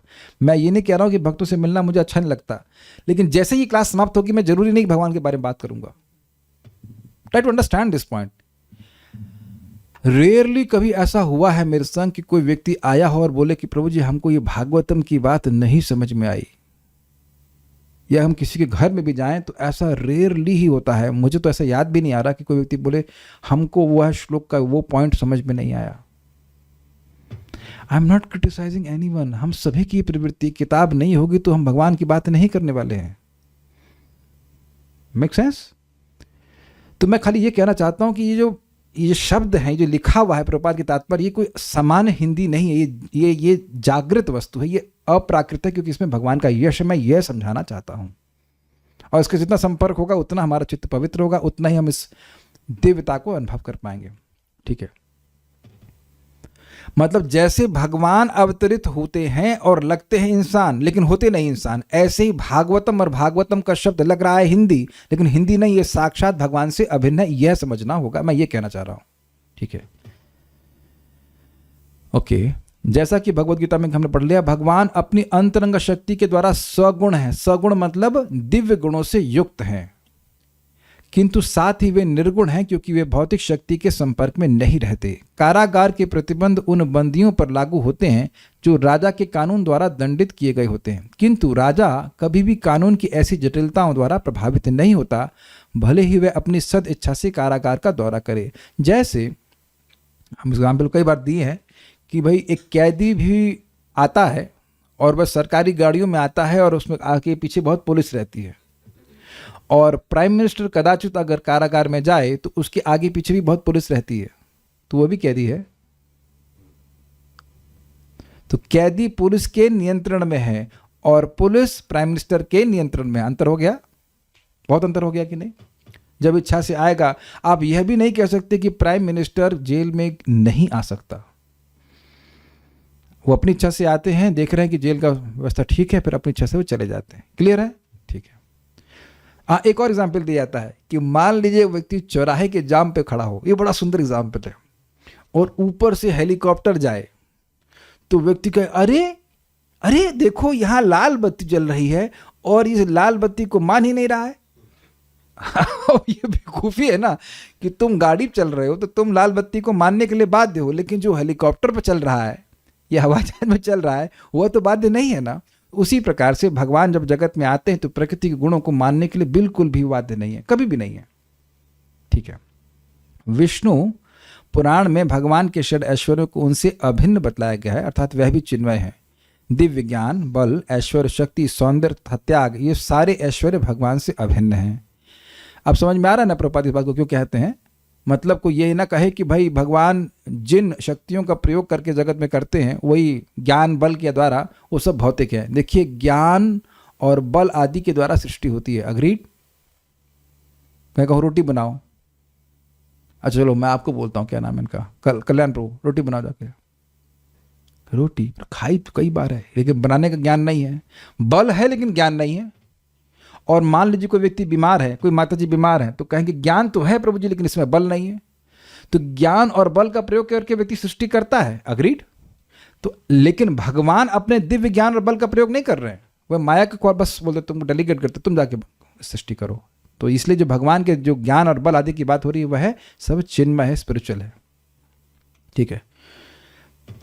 जब वे इस जगत में ऐसे ऐश्वर्यों का स्वयं प्रदर्शन करते हैं तो भौतिक प्रकृति के गुणों से उनका कोई संबंध नहीं होता। चिन्ह मात्रत्व शब्द इसकी गारंटी है कि भगवान के कार्यकलाप सदैव दिव्य होते हैं, चाहे वे भौतिक जगत में ही प्रदर्शित क्यों ना हों। बड़ी इंटरेस्टिंग बात है। लोग इस जगत में फिल्में क्यों देखते हैं? वह एक out of the bigger than life वस्तु ग्रहण करना चाहते हैं। कोई हीरो है, अकेले ही 10 लोगों को मार दिया, 100 लोगों को मार दिया, 1000, ऐसा होता नहीं है। एक आदमी 2 आदमी से भी झगड़ा नहीं कर सकता है कि नहीं? लेकिन यही वर्णन भागवत में मिलेगा आपको। भगवान कृष्ण बलराम अकेले ही जरासंध की 23 अक्षौहिणी सेना को 17 बार मार दिए। अब ये जो मैंने बोला ये स्पिरिचुअल डिस्क्रिप्शन है। भगवान के बल का वर्णन है क्यों नहीं, लेकिन ये स्पिरिचुअल है।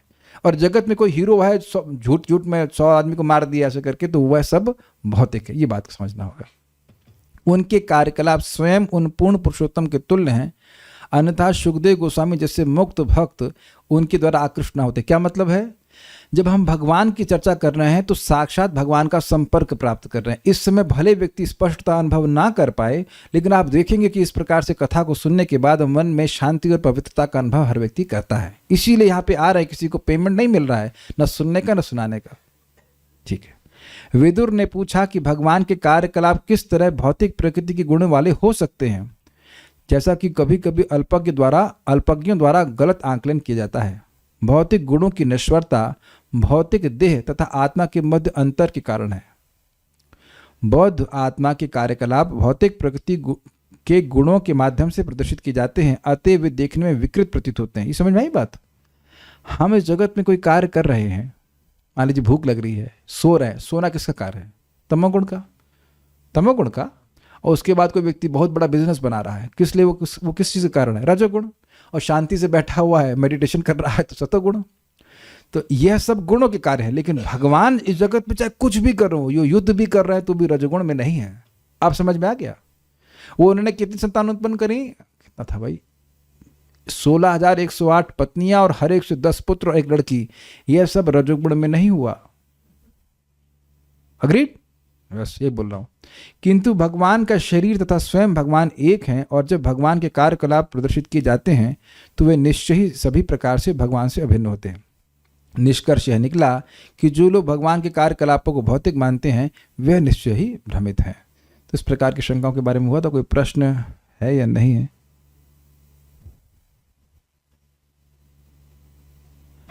कोई प्रश्न नहीं है। सो आई थिंक आपका प्रश्न है, सो विल टेक। उम्मीद है कि शंका समझ में आ गई होगी। मैं श्लोक को दिखाकर एक बार शंका फिर से रिवाइज कर देता हूं।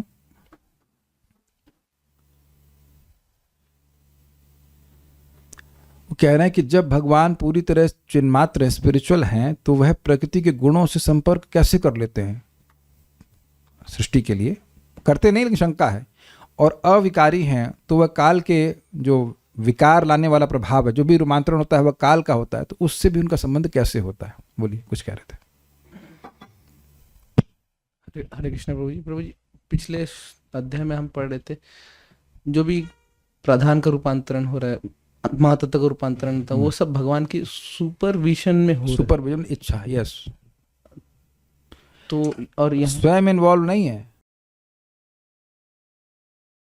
इन्वॉल्व नहीं है। ये क्या हुआ? आवाज नहीं आ रही?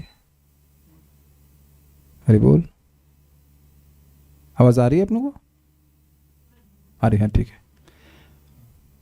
तो भगवान इच्छा कर रहे हैं, ये तो बोल रहे हैं भगवान केवल इच्छा कर रहे हैं, भगवान कुछ उसमें डायरेक्ट इन्वॉल्व नहीं हो रहे हैं।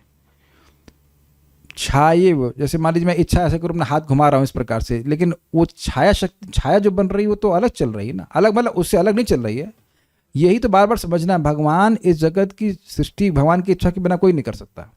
इच्छा कर रहे हैं, लेकिन उनकी इच्छा शक्ति से सब कुछ हो रहा है। इच्छा अनुरूपम अपयस, तो उनकी इच्छा हो रही है कि अब ऐसे हो, ऐसे हो, ऐसे करके कर रहे हैं बस, बट इज नॉट इन्वॉल्व। भाई सूर्य कितना दूर है, सूर्य का स्वरूप कितना अलग है, सूर्य की शक्ति की सही तो सारे प्लांट्स उग रहे हैं, ऐसे कुछ हो रहा है। तो सूर्य का क्या कह सकते हैं, सूर्य का सुपरविजन कब नहीं है किसी प्लांट की ग्रोथ में? ये बताइए कि कोई भी अगर पेड़ उग रहा है, जितनी विविधता आप देख रहे हो, क्या सूर्य के बिना उठ रहा है? सूर्य के बिना नहीं हो रहा है, लेकिन सूर्य से तो बिल्कुल अलग है ना। तो भगवान की अध्यक्षता में हो रहा है, लेकिन भगवान उसमें निर्लिप्त हैं, ये बोल रहे हैं। इसको ऐसे समझना होगा, और कोई तरीका नहीं है। यहां पर बल और शक्ति में क्या अंतर है?